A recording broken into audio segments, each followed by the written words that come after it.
Good morning, graduates, families, faculty, and the Sargent community, and congratulations, class of 2026.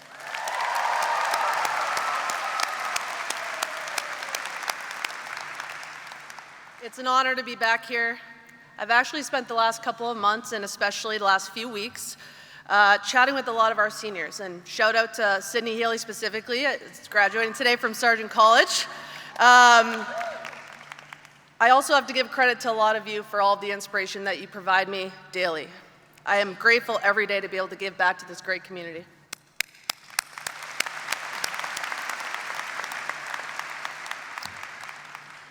I have sat where you are sitting now, as a student at Sargent, trying to figure out what's going to come next. I had a plan, or at least I thought I did. Like most plans at that stage in life, it wasn't neat, linear, and I was scared as hell. What I did not realize at the time was that my experience here was preparing me not for one specific outcome. It was preparing me for something far more valuable. It was preparing me to handle for all the things that I cannot predict. During my time here, I was balancing a lot. I came to Boston from a small town in Canada, and suddenly I was living in a city that did not slow down. There was a social energy to BU that was exciting, but also overwhelming at times. You are constantly choosing, as you guys know, where to go, who to be, and how to spend your time. As a student athlete, I was also competing in a high-performance environment, still proving itself. Every practice, every game, felt like I was connected to something bigger, to a future, and to a dream that I was not sure I was good enough to reach yet. And then there were the academics. Boston University does not allow you to hide or get by, as you know, and neither does Sargent College. The rigor here has a way of meeting you at exactly the right moment, when you're stretched, too thin, when you're tired, and when you're not sure you even belong in the room. I had moments sitting in class where I genuinely questioned everything, whether I should be in that course, that major, in this school. At times, even whether the whole path, higher education, student athlete, Olympics, if any of this was for me at all. And what I've come to understand is this: those were the most important moments. Not the ones where things felt easy, not even the ones where things went well, the moments where I was not sure. Because those were the moments that forced me to grow. Later in my career, I found myself in environments that were objectively harder on paper. Training during Olympic tryouts, for you will, a 9-month-long tryout. For those that have seen the movie Miracle, very similar. Cuts can come whenever. Out in Calgary, Alberta.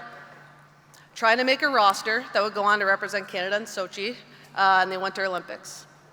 Safe to say, there were long days, high stakes, and a lot of stress. This was it. It was finally the time to try to achieve my lifelong dream. And it started with boot camp. In the Rocky Mountains, there was a weekend that I remember very vividly where we competed in a 3-hour group bike race. Note that I mentioned we were in the mountains. Nothing was flat. I remember being told afterward that I'd ridden to close to 90% of my max heart rate for nearly 3 hours.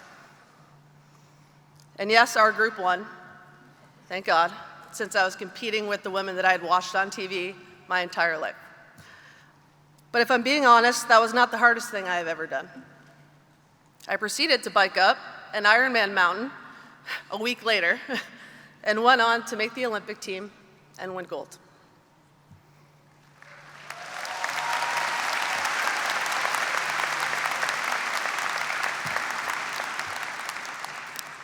But the hardest moments for me didn't happen then, they happened here. In classrooms, in conversations, in relationships, on the east side of campus, as well as the west, trying to figure out not just how to succeed, but how to understand myself. My time at Boston University, the good and the bad, taught me lessons that I carry with me every day. It's not about what you know. It's a learning about, figure out It's about learning to figure out what you don't. How to navigate your own path when it's not obvious.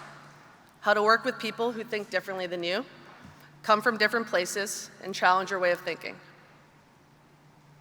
It's about how to find alignment in your life, not perfection. Because I was that small town kid who came here having done well in school where I was from, I knew how to get good grades then, and I knew how to follow a structure. But BU forced me to build something deeper. Humility, resilience, and self-awareness. And eventually, a clearer sense of purpose. Not just in what I wanted to achieve, but in the kind of impact I wanted to have on people and this world. And that is what I carry with me now, not just in the results, not just in the milestones, but the lessons that were built in those moments where I was not sure, but I chose to keep going anyway. You are more prepared than you think. There was something else I learned here that has stayed with me ever since. Outcomes will fluctuate, standards travel. In athletics, you learn that very quickly. You can do everything right and still lose. My players hear that often. You can have a great night or a tough one. But over time, the people and teams that sustain success are the ones that don't chase outcomes. They commit to standards. How they prepare, how they respond, how they show up, especially when things are not going well. I've seen this play out firsthand as a coach here at BU. When I stepped into this role, it would have been easy to chase outcomes, focus on results, wins, standings, championships. But what we chose to focus on over my time here, what we learned, was instead defining our standards and behaviors that mattered most to us. What does it look like to prepare at the championship level? What does it look like to be a great teammate? What does it look like to show up with consistency and intent every single day? And we committed to that and continue to long before the results ever show up. There were stretches when outcomes didn't reflect the work that we were putting in. And over time, things shift. Our group built confidence, not from results, but from our preparation, from knowing that we have done the work, and the trust that we can build in each other. And eventually, the wins will come, and the wins have come. And that commitment a couple years ago led us to a Hockey East championship long before we thought the program would.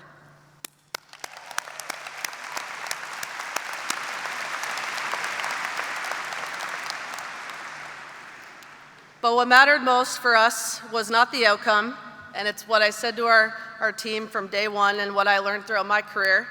It wasn't just what we achieved, it was about who we became along the way.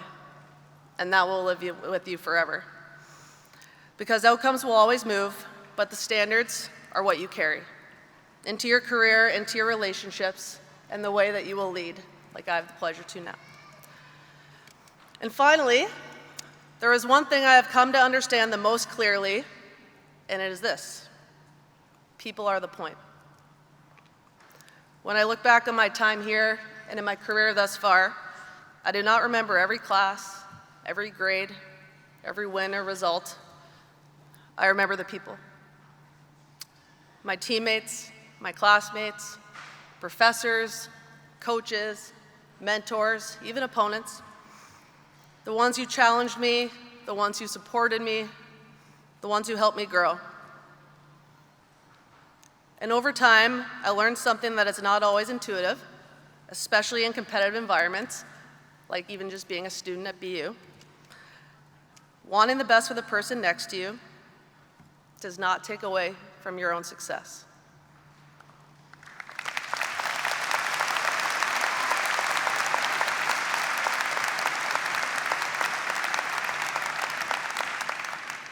As looks like you acknowledge, it actually strengthens it. In sport, you're constantly being evaluated, in the classroom as well. You're competing for roles, for the next opportunity, for outcomes. It's easy to believe that someone's success can come at your own expense. But the best people and the best teams operate differently. They invest in each other, they support each other, and they push each other. I've seen players make this shift, and I felt it myself, even when trying to go from the 9th defenseman to the 6th over the course of 9 months. Go from focusing on what they need individually to genuinely wanting the best for the person next to them to succeed. And when that happens, everything changes. Trust builds, standards rise, performance follows. In my own career, the moments that have meant the most are not tied to individual achievement. They are tied to people. They are tied to relationships, to knowing that you help someone else grow, succeed, and believe. Because in the end, your success will not be measured by what you do and accomplish. It will be remembered by the impact that you had on others along the way. So as you leave here today, you don't need to have everything figured out. You will not. And that is not a weakness. It is where it begins. Know that you have something far more important. You are more prepared than you think. You have the ability to hold your standards no matter what comes your way. And you have the opportunity to make an impact on people in your life around you. There will be moments where things do not go as planned, moments when you question yourself, moments where the path forward is not clear. And in those moments, know and trust that what you've built here, you're ready. And stay grounded in who you are and keep moving forward. So stay curious about what lies ahead, and the outcomes will take care of themselves. Congratulations, class of 2026.